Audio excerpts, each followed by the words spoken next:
Each day there's adventure, always something new. And the team that dreams tomorrow up is Legoland in you. In my last video, we visited the pastel-colored, gender-stereotype suburban wasteland that is the LEGO Friends theme. We also took a tour of LEGO's ridiculous and slightly hilarious attempts to market to girls in the past several decades. So if you haven't watched that one, go ahead and check it out before continuing on to this one. It's no secret that LEGO's Clubhouse is currently designed and marketed primarily for boys. There are very few toy brands as ubiquitous as LEGO. And yet research shows LEGO only clicks with about half of all children. The male half. Look at mine, Mommy! Since 2005, LEGO has embraced that, marketing almost exclusively to little boys. And it's been giving boys a boost in the world. LEGO play has been attributed with accelerating boys' development. Research shows it helps fine-tune spatial and math skills. How did the company shift from their initial, relatively gender-neutral universal building experience to a more male-dominated one? Well, it wasn't by accident. The LEGO Group intentionally did this in 3 ways. Number 1, marketing exclusively to boys. LEGO has been intentionally designing, creating, and marketing almost the entire LEGO universe specifically and exclusively to boys since at least the mid-1980s. First, let's take a quick look at the history of LEGO's marketing before this gendered shift occurred. LEGO can be traced back to the early 1930s, but started producing their interlocking plastic bricks in 1949. LEGO, a whole new world to build. This young girl had such fun. She used Lego one by one with a knick-knack, paddywhack, built a house of grand. This young girl's a Lego fan. LEGO focused on marketing their products with a strong emphasis on creative play, cooperation, and imagination for the next 3 decades, in a relatively universal way to children of all genders, even as something families can do together.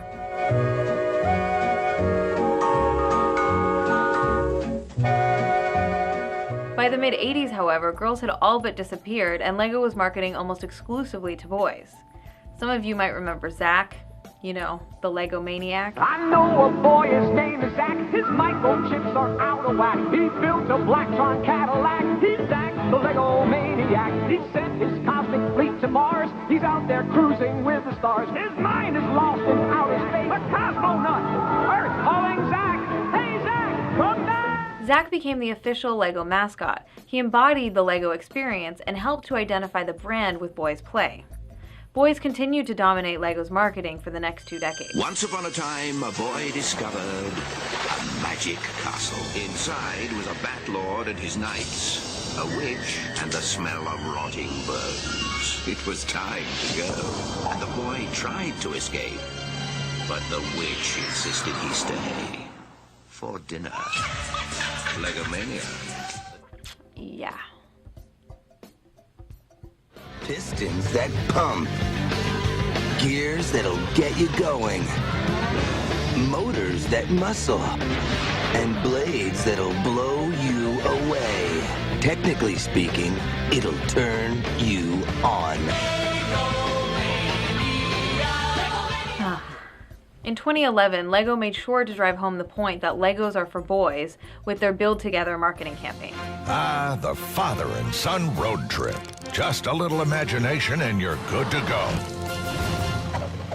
It's been said that a man's home is his castle, and truer words were never spoken when that home is in the hands of this father and son team.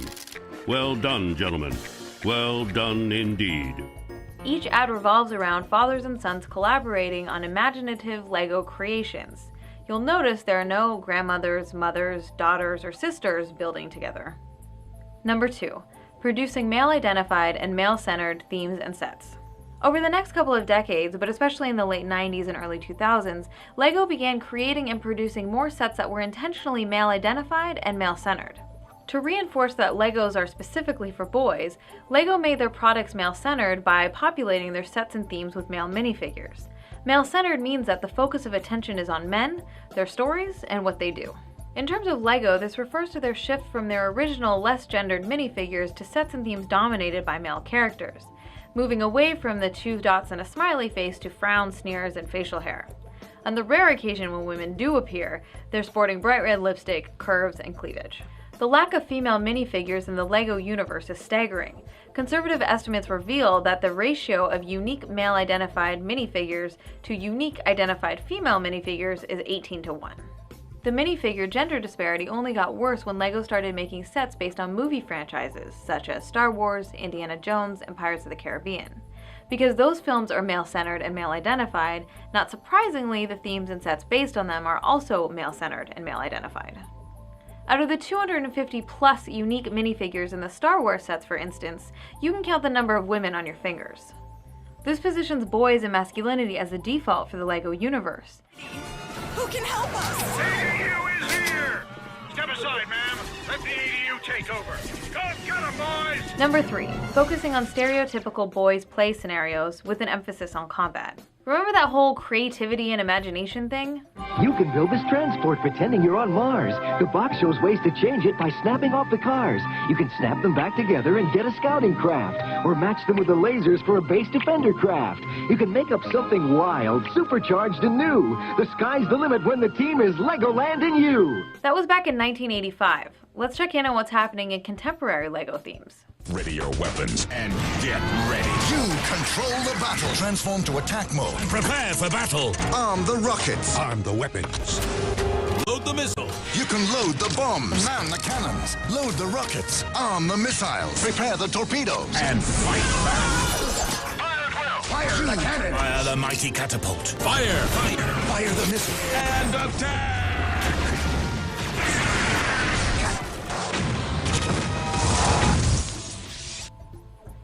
While LEGO Group itself has admitted that they have prioritized catering to boys, this has notably shifted their marketing and product design to be less about LEGO's educational benefits, such as fostering creativity and imagination, to more about combat, aggression, conflict, and competition scenarios, which feel a lot more like G.I. Joe than they do the LEGO of yesteryear. Even in the popular city theme, we've started to see these conflict elements take center stage, with the addition of the cops and robbers sub-theme over the last couple of years. It's not that women and girls aren't interested in combat-based play. Aggression and competition are, of course, possible human behaviors for people of all genders. In our current patriarchal society, however, traits associated with men and masculinity are more highly valued, even ones that aren't exactly the most socially beneficial. Rebuild your spinner and win the fight. But what about my sister? We're saving a girl? Is she hot? Become the master of spinjitzu. In this case, LEGO has strongly emphasized combat and violent conflict in order to market to boys. This marketing choice has a further consequence of limiting boys because they miss out on toys that help develop cooperation, relationship building, nurturing, and caregiving. Now let's bring all of this back to the new LEGO's for Girls. While the entire concept of marketing of the Friends theme is deeply problematic, it's not without some small merits. The emphasis on sharing, cooperation, and nurturing are values I would love to see infused in toys for children of all genders. Even the title of Friends draws attention to the importance of relationship building. However, these values are almost exclusively found in media and toys for girls and are wrapped up in harmful gender stereotypes. Meanwhile, these positive values are almost entirely absent in toys aimed at boys. The repercussions of this can be grave, relegating the responsibility for fostering healthy relationships and communications on women, and simultaneously reinforcing to boys and men that using violence is a practical option for solving conflicts, even interpersonal ones.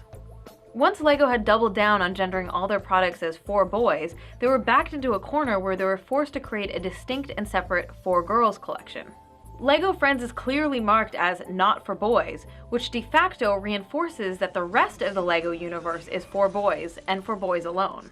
If we look at the language in the advertising for the sets marketed to boys, they are encouraged to actively participate in the building as a core part of the story.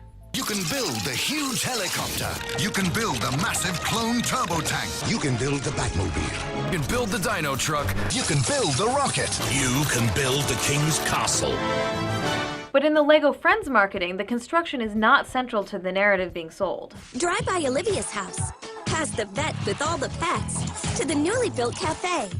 We're here. Let's all help out. Make burgers, shakes, bake the cupcakes. See how things have been built but the action is not attributed to anyone? The minifigs just show up at the newly built cafe. And the playtime is supposed to happen after the building is complete. Unlike in the other commercials where boys are encouraged to actively build and construct as a part of their LEGO experience. Now, to the credit of girls and women, many of us have stubbornly continued to like the classic sets despite LEGO's best efforts to ignore us and kick us out of the LEGO clubhouse. So LEGO spent 4 years and millions of dollars to research the desires of girls to create another Barbie wasteland, and continues to ignore the fact that they already have a potentially great product for girls. It's called LEGO. Or it used to be. LEGO's logic surrounding giving girls what they want sounds an awful lot like self-fulfilling marketing. As Lisa Wade pointed out on the Ms. blog, executives are going to great lengths to explain that the line is based on research. This frame gives the company an excuse for reproducing the same old gender stereotypes that we see throughout our culture. In this way, they are trying to make it clear that they shouldn't be held accountable for the messages their products send. The real takeaway from LEGO's research is that the literally billions of dollars that the media and toy companies spent over the last couple of decades on aggressively gendered marketing and gender stereotyping has worked. We see fewer commercials with boys and girls playing together, and more products that segregate boys and girls into different categories of people, each with very rigid and limiting ideas of what roles are appropriate. All this marketing is inescapable, and young people and adults alike internalize these deeply harmful and limiting messages. Although we don't want to believe it, the truth of it is that advertising works to manipulate us, and it works really well, or else corporations wouldn't do it. What LEGO should have done if they were serious about expanding the LEGO universe to include girls is to actually include them in a meaningful way, not segregate and separate them into their own pink enclave. In the future, here are 2 suggestions that LEGO can use as a starting point to think about producing and marketing new products. First, they've got to integrate more female minifig characters into their themes and make them the focus of those sets. Then they've got to completely drop this ladyfig doll thing from the entire LEGO universe. Secondly, LEGO needs to go back to the drawing board and create products that foster creativity and imagination that children of all genders will adore.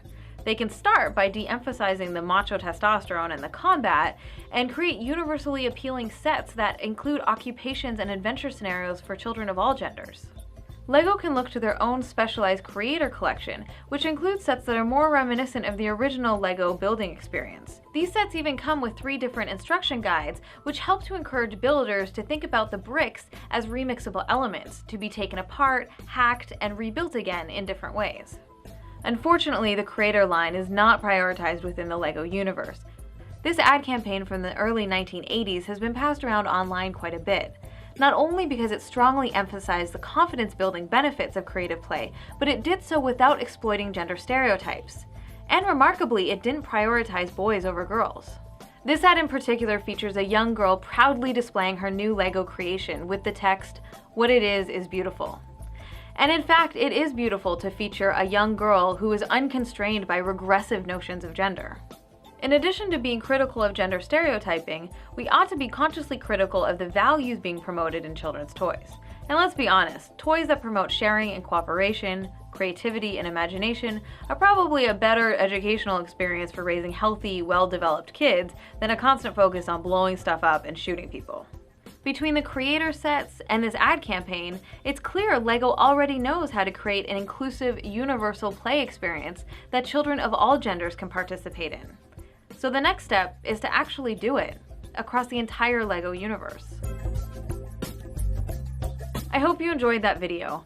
It was probably my most ambitious project to date and took an enormous amount of time to put together. Please help keep Feminist Frequency going by donating today. You can visit feministfrequency.com/donate.